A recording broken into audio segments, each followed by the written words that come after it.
Cualquier inteligencia artificial moderna a menudo se prueba con una partida de ajedrez. Los mejores del mundo compiten con las máquinas. Pero ¿y si conectas un cerebro humano a una computadora? ¿Cuál sería el resultado? Porque exactamente este tipo de máquina es SCP-1875. Existe una fuerte evidencia que el creador de esta anomalía fue la misma persona que diseñó la primera máquina automática de ajedrez. Pero esta no era una máquina en absoluto, sino un fraude total. Hablamos de Wolfgang von Kempelen, quien creó una máquina de ajedrez falsa en 1769.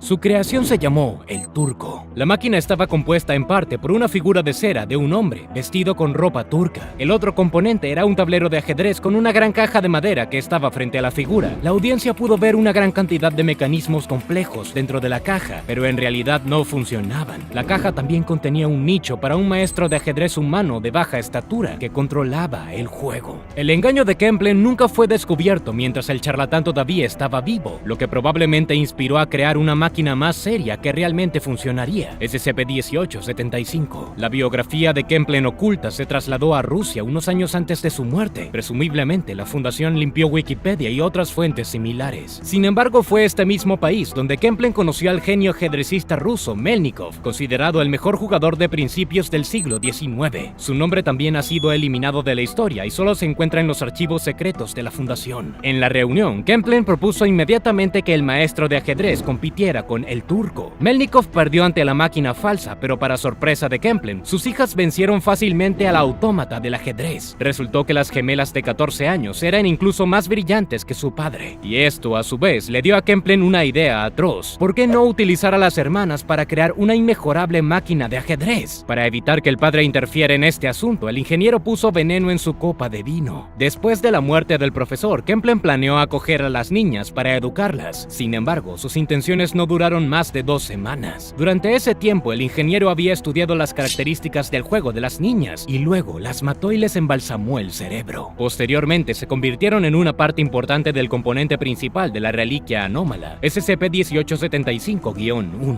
Se trata de una mesa de tablero de ajedrez de acero que mide 72 por 72 por 64 centímetros. Un eje de transmisión que sirve como conexión con el motor sobresale de un lado del gabinete. Debajo de los cuadros del tablero de ajedrez hay imanes que pueden mover cada pieza a uno de los 8 cuadros adyacentes. Los imanes están controlados por un cerebro analítico especial, que consiste en el tejido cerebral combinado de las gemelas. También se utilizaron otras partes del cuerpo de las niñas. Se convirtieron en el material de SCP-1875-2. Son 32 piezas de ajedrez talladas al estilo oriental a partir de huesos humanos. Una fina capa de hierro ferromagnético se coloca en la base de cada figura. Todo el mecanismo está impulsado por SCP-1875-3, una máquina de vapor fabricada por Mansley Sons & Field. Sin embargo, difiere un poco de los modelos de fábrica. SCP-1875-3 ha sido modificado para permitir el ajuste de velocidad. Este motor tiene 5 configuraciones de velocidad. Al igual que en su invención anterior, Kempelen quería colocar la figura de cera cerca, aunque el tiempo no permitió que esta figura se completara. Sin embargo, un traje de armadura samurái del siglo XVIII al estilo Gusoku ha tomado su lugar. Es posible que la figura de cera no existiera en absoluto, porque los documentos informan que la armadura estaba destinada a colocarse en una silla junto a la máquina de ajedrez durante el juego. Logré sacar todos estos datos de los archivos secretos de la fundación, pero al comparar algunas de las cifras encontré contradicciones muy significativas. Como se indicó, el motor SCP-1875-3 se produjo alrededor de 1840. Sin embargo, Kempelen había muerto 36 años antes, en 1804. Además, el análisis del acero utilizado en SCP-1875-1 mostró que el objeto fue producido entre las décadas de 1820 y 1870. Esto nos lleva a 2 posibles conclusiones. Primero, la fecha de la desaparición de Kempelen pudo haber sido falsificada, lo que significa que el ingeniero vivió medio siglo más después de la muerte indicada en fuentes oficiales. Sin embargo, la segunda opción me parece más probable. Creo que el profesor Melnikov fue quien mató a Kempelen y a sus hijas, y fue él quien construyó la anómala máquina de ajedrez antigua. Podemos citar directamente la primera creación de Kempelen como prueba. Este turco era falso, y si el ingeniero fuera realmente tan talentoso, difícilmente perdería su tiempo engañando al público. En cambio, habría creado rápidamente una máquina que funcionaría por sí sola. Pero aunque no era el ingeniero más brillante, seguía siendo un buen hombre a pesar de su inofensivo fraude. Melnikov adoptó la idea del ajedrez automático de Kempelen. El gran maestro no se detendría ante nada y estaba dispuesto a usar incluso a sus propias hijas en el proceso. Kempelen se enteró de sus horribles planes y quiso detenerlos y salvar a las pobres niñas, pero fue asesinado y enterrado en el jardín de la finca de Melnikov. El propio gran maestro denunció la desaparición de las niñas a la policía y, por supuesto, nunca las encontraron. Mientras la policía las buscaba, Melnikov sacó al público su invento apodado el Samurái. Extractos de artículos periodísticos indican que la máquina visitó muchos lugares de Rusia, Estados Unidos e Inglaterra. Su última mención data de 1906 en San Francisco. En ese momento, un fuerte terremoto se cobró la vida de su último dueño. Desde entonces se creyó durante mucho tiempo que la máquina se perdió para siempre, hasta que fue encontrada en Inglaterra en 1997. Una fuente anónima informó a la fundación que SCP-1875-1 estaba en una finca inglesa. Un grupo de trabajo recuperó el objeto y sus otras partes se recogieron más tarde. SCP-1875-3 y SCP-1875-4 fueron posteriormente transferidos a la fundación por los nuevos propietarios de la finca, y SCP-1875-2 fue descubierto en Washington Square Park, en Nueva York, siguiendo un consejo de una fuente anónima. La fundación ocultó cuidadosamente el nombre del antiguo propietario de la finca, pero después de analizar la información sobre todos los territorios británicos, pude averiguar la dirección exacta, así como el apellido del profesor, Melnikov. Puede ser una coincidencia, pero estoy seguro de que estamos hablando de un descendiente del mismísimo Gran Maestro. El ajedrecista ruso Melnikov era viudo y crió a las gemelas solo, pero después se volvió a casar. El segundo matrimonio le trajo 2 hijos y una hija. Antes del inicio de la Revolución Rusa, el bisnieto del Gran Maestro se mudó a Inglaterra, donde comenzó una dinastía de profesores universitarios de historia. Es probable que uno de los Melnikov organizó una búsqueda de la reliquia perdida, que aparentemente terminó con éxito. Sin embargo, cuando las habitaciones comenzaron a llenarse con todo tipo de aparatos y equipos informáticos, el propietario de la finca se vio obligado a vender la propiedad y denunciar de forma anónima la presencia de un objeto anómalo en la casa, porque, como resultó, la máquina puede conectarse con cualquier equipo ubicado en sus proximidades. Los experimentos con SCP-1875 han demostrado ciertas consecuencias anómalas. Cuando un empleado de clase D se sentó en la máquina, se pudo jugar sin incidentes, y el hombre regresó ileso del juego de ajedrez. Pero los mayores problemas probablemente fueron provocados por las pruebas sobre el control de velocidad del motor. En el ajuste 5, la máquina primero hizo movimientos ilógicos y luego ilegales. Una vez finalizado el juego, la máquina movió las piezas de forma caótica y contundente, provocando la rotura de varias de ellas. Después del final del estudio, todos los participantes recibieron correos electrónicos idénticos, probablemente enviados por SCP-1875. Los correos contenían una fotografía borrosa espeluznante que mostraba a 2 niñas con siluetas distorsionadas. Inicialmente, todo el esquema de color de la foto es bastante alarmante. 15 minutos después de recibir la foto y familiarizarse con ella, los participantes del experimento sintieron un dolor de cabeza,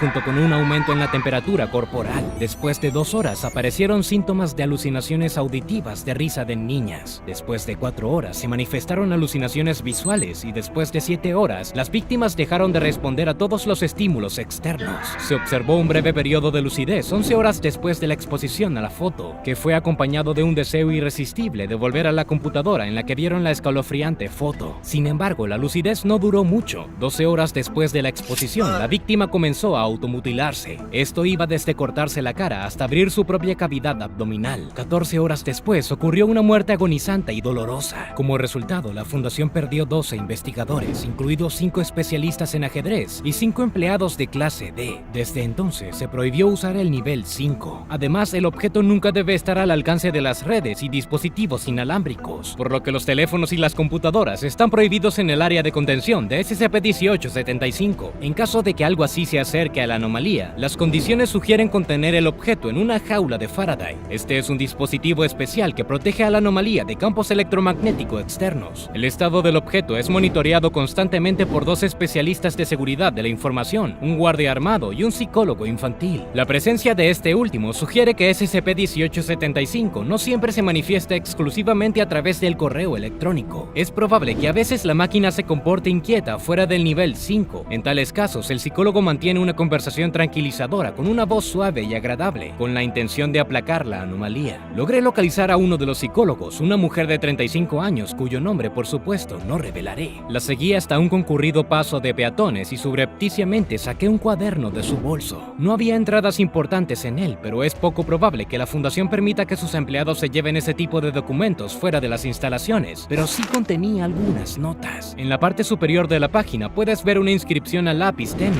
Gemelos IQ-200. Otra página muestra una armadura samurái sentada frente al tablero de ajedrez. La psicólogo probablemente pudo probar el intelecto de la máquina, o más bien, el intelecto de las hermanas encarceladas en su interior. Para averiguar cómo se realizan estas pruebas psicológicas, se Seguí nuevamente a la psicóloga y coloqué un dispositivo de escucha en su bolso. El dispositivo se activó cuando la psicóloga se dirigió al área de contención del objeto. Me las arreglé para escuchar la risa de un niño y la frase «¿Por qué no juegas a las blancas esta vez?». Entonces sonó un grito agudo, se cortó la conexión y nunca volví a ver a la mujer. Me gustaría pensar que está bien, pero algo me dice que no es así, porque 2 días después había aparecido una nueva cara entre los psicólogos de turno. Planeo conectar un enrutador Wi-Fi superpotente a la máquina de ajedrez para obtener esas mismas fotos espeluznantes. Espero tener suficiente resistencia mental para soportar la anomalía. Entonces, ¿qué piensas? ¿Qué otras habilidades esconde SCP-1875? Comparte lo que piensas abajo en los comentarios y suscríbete. Hasta mi próxima investigación. Nos vemos.